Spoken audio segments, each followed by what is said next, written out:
Throughout your life, you were taught to fight, conquer, resist, and control.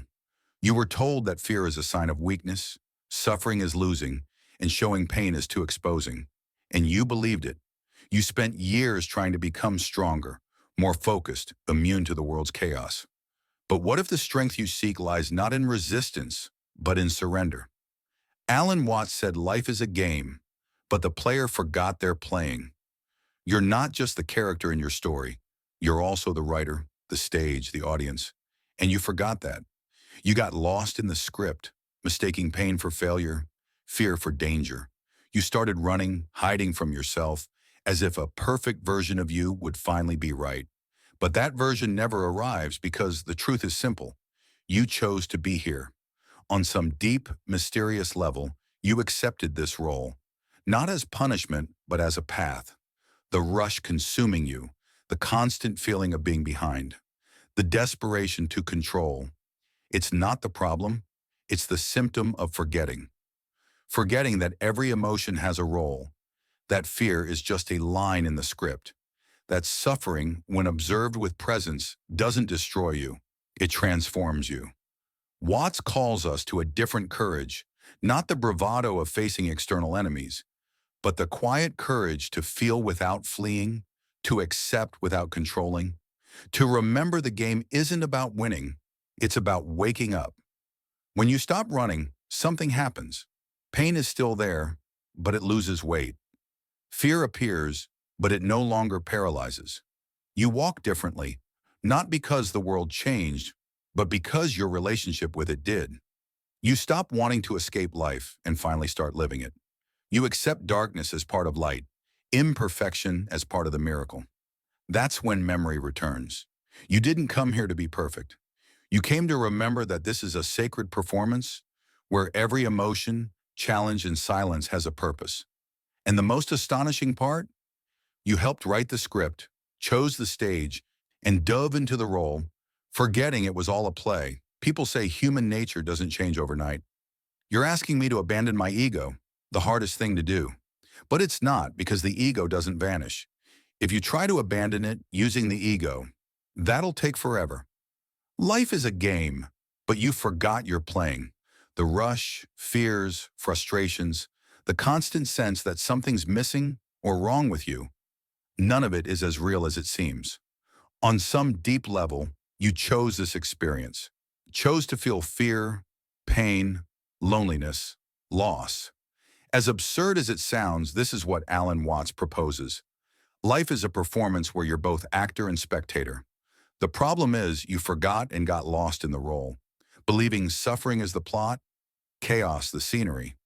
You live as if every loss is final, every crisis a collapse, when they're just scenes. What if the fear paralyzing you isn't the enemy? The mistake isn't feeling, it's resisting. Watts spoke of metaphysical courage, looking pain in the eye and moving forward, not because you're numb, but because you know it's a game. Not a shallow game, but a sacred, profound one, where even suffering has purpose. How often have you been trapped in a cycle of worries, like peeling an infinite onion? Each layer reveals more anxiety. You worry about money, health, the future, everything. Deep down, you feel that stopping would be irresponsible, naive. But Watts says the opposite. Worrying isn't awareness, it's imprisonment. You're trapped in a game, not knowing you're playing. You react, fight, strive, because you forgot you chose to be here. The key to breaking this trance isn't fighting, it's remembering. Remembering it's a game, that fear is just part of the script. When you accept this, pain comes but doesn't rule you. Fear appears but doesn't define you. You start playing consciously. This isn't about adopting a new belief. It's about recalling what's always been there, behind all the layers. You don't need to win the game. You need to wake up. You live in a stage you helped design, yet forgot it's a performance. Watts saw existence as a cosmic play where the universe pretends to forget itself to rediscover itself. You, me, all of us are part of this divine hide and seek. Every situation, from trivial to terrifying, is a scene placed before you, not to punish or test, but to feel intensely. Fear, pain, ecstasy, love, frustration. It's like going to a movie knowing it'll make you cry or tremble, yet wanting it because it's just a film. You've lost that awareness. Without darkness, light wouldn't shine. Without suffering, joy would feel empty. That's why we forget and dive into the game, reacting as if the stage were a prison, not a set. Fear, pain, loss aren't accidents. They're part of the play.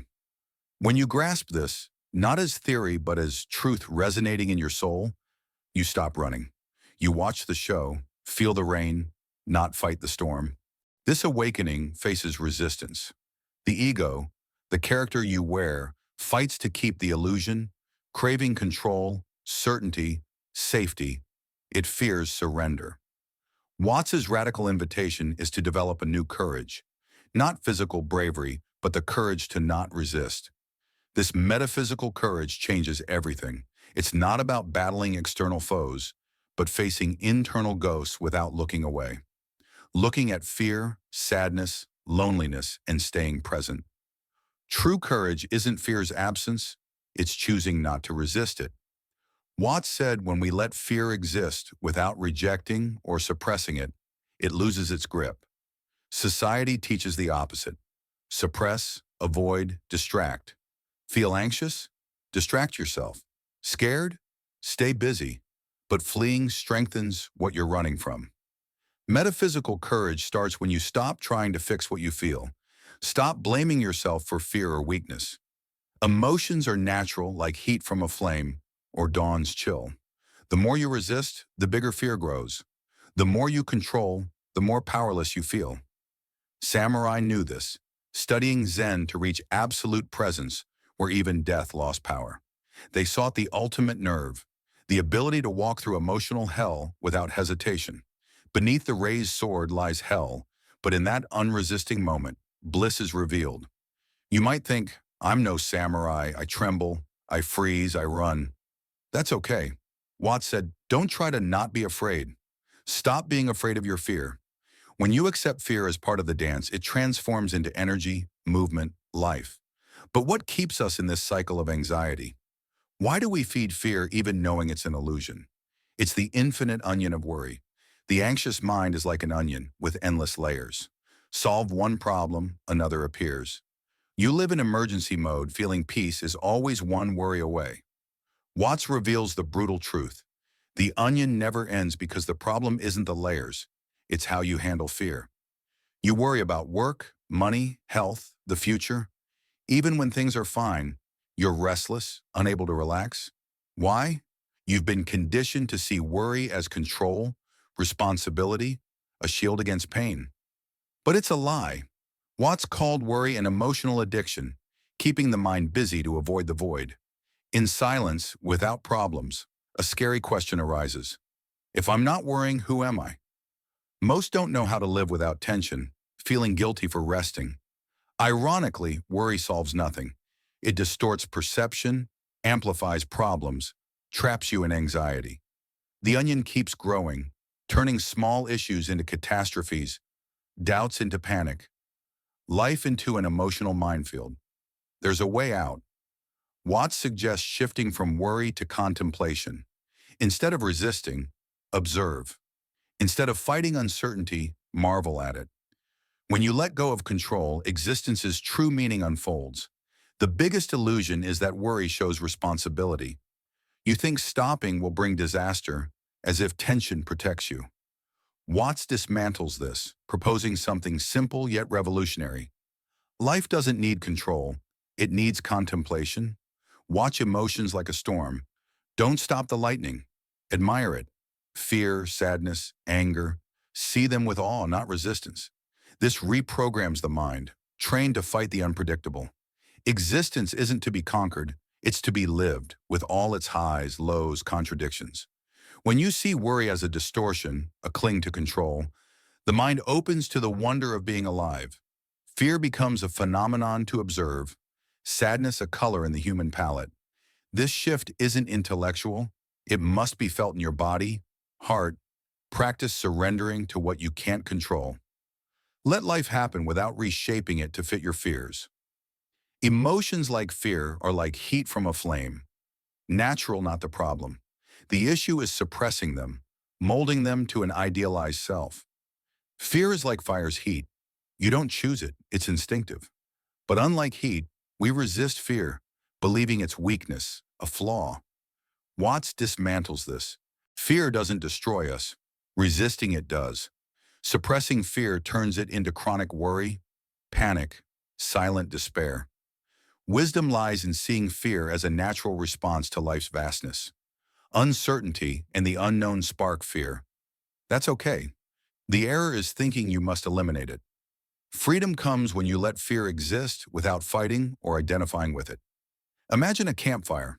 You feel its heat. Don't panic. Adjust. Move on. Do the same with fear. Feel, observe, don't react or build stories about it. This acceptance turns fear from oppressive to neutral.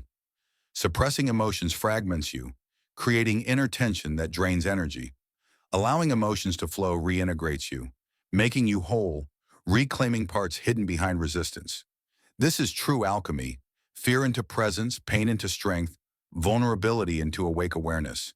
Freedom isn't avoiding tough emotions, it's experiencing them without being trapped. If life is a play, what role are you playing? And do you need to identify with it? Life will keep challenging you. No matter how much you meditate or study, the show goes on. Scenes of loss, fear, joy unfold like a ceaseless river. The difference is how you navigate it, how you inhabit each moment. Watts reminds us the goal isn't escaping the play or hiding from hard feelings. Awakening happens when you remember viscerally that you're in a game, and even tears and pain are part of the dance. You don't need to win life. There's no trophy, no judge. You're here to live, lose, and find yourself 1,000 times, feeling heat and cold, laughter and grief, knowing it's temporary, part of the divine play. When you stop resisting, something extraordinary happens.